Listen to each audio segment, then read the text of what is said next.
Halo gengs, jadi ceritanya kita dapat kesempatan buat ngobrol langsung sama staf IT dari Kroll Indonesia.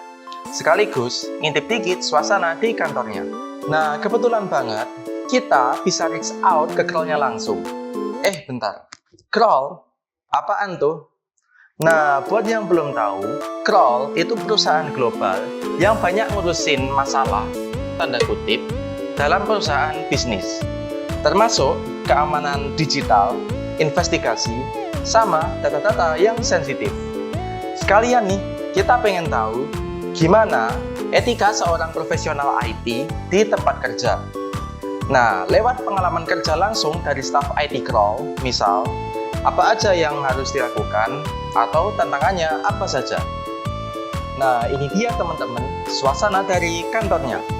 Nah, kalau kita lihat, dia itu lumayan rapi dan vibe-nya tenang banget. Di sini ada ruang kerja utama, ruang meeting, sampai ruang server yang isinya ya server, meskipun kecil. Oke, langsung aja kita masuk ke obrolan kita bareng salah satu staff IT dari Kroll. Pertama, kita pengen tahu nih, gimana sih etika profesi di divisi IT Kroll diterapkan sehari-hari? Sebenarnya kalau masalah bisnis etik ya, ini pasti relasinya ke bisnis etik ya.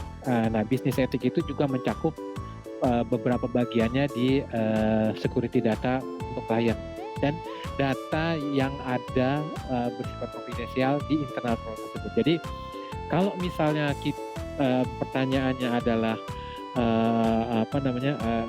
penerapan kode etik, saya sudah sering melihat beberapa staff yang lazy lah istilah kata ya.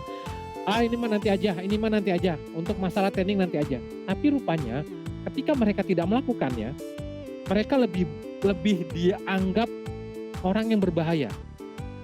Karena mereka tidak menjalankan etis-etis yang dilakukan atau policy-policy yang running di kantor kami, di company kami. Jadi mereka dianggap bisa ada kecenderungan, ada kesempatan untuk pencurian data atau data konfidensial data keluar gitu. Contoh simpelnya apa nih yang paling sering dilakukan? Kita memang yang seperti yang sudah saya terangkan sebelumnya, bahwa setiap 3 bulan sekali itu kita selalu mengikuti training khususnya di bisnis etik, karena kita memang selalu selalu diingatkan setiap 3 bulan sekali. Bahkan beberapa tes yang dilakukan oleh security team kepada user-user kita secara random itu kadang bisa sampai beberapa orang kena jaring lah. Orang-orang ini yang melakukan klik link secara sembarangan di email eksternal. Itu kita nggak bisa menutup mata bahwa itu terpantau, ya kan?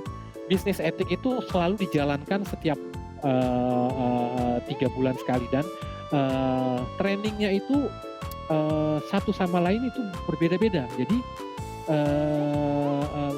beberapa level tertentu seperti managing director itu tidak sama bisnis etik yang diterapkan kepada associate atau manager atau lead support atau apa. Jadi setiap itu dibikin bisnis etiknya bermacam-macam. Kalau buat memastikan semua orang patuh, ada proses khusus gitu?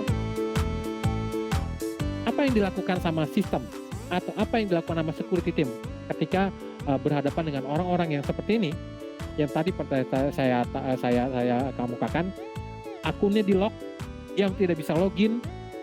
Terus ketika mereka mencoba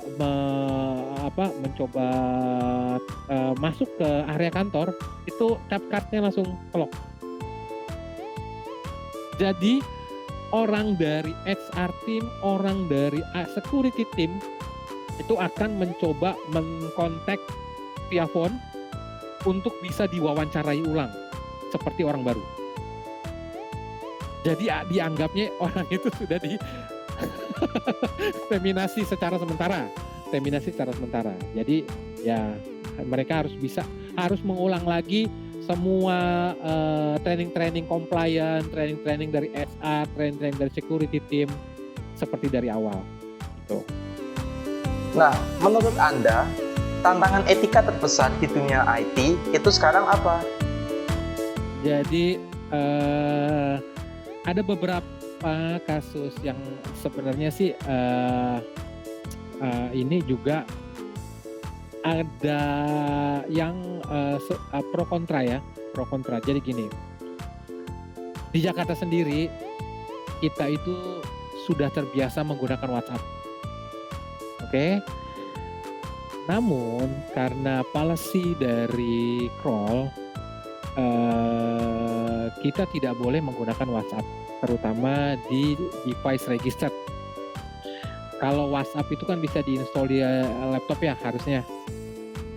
Kita tidak bisa. Even kita menggunakan cloud WhatsApp juga nggak bisa, web based kita nggak bisa. Jadi saya pernah ketemu user yang rupanya saya melihat loh, orang ini kok bisa menggunakan WhatsApp. Rupanya mereka menggunakan add-in VPN. Oke. Itu adalah satu dilema ketika WhatsApp itu dipergunakan oleh beberapa, mostly Jakarta user ketika berinteraksi dengan klien, mereka menggunakan WhatsApp, dan klien tersebut juga memaksa kita menggunakan WhatsApp. Oke, jadi itu dilema. Tapi kita nggak bisa saya secara pribadi tidak mau, karena gini kan, WhatsApp itu kan sifatnya punya storage ya. Data itu bisa tersebar melalui WhatsApp berarti kan. Nah, database itu yang kita harus jaga.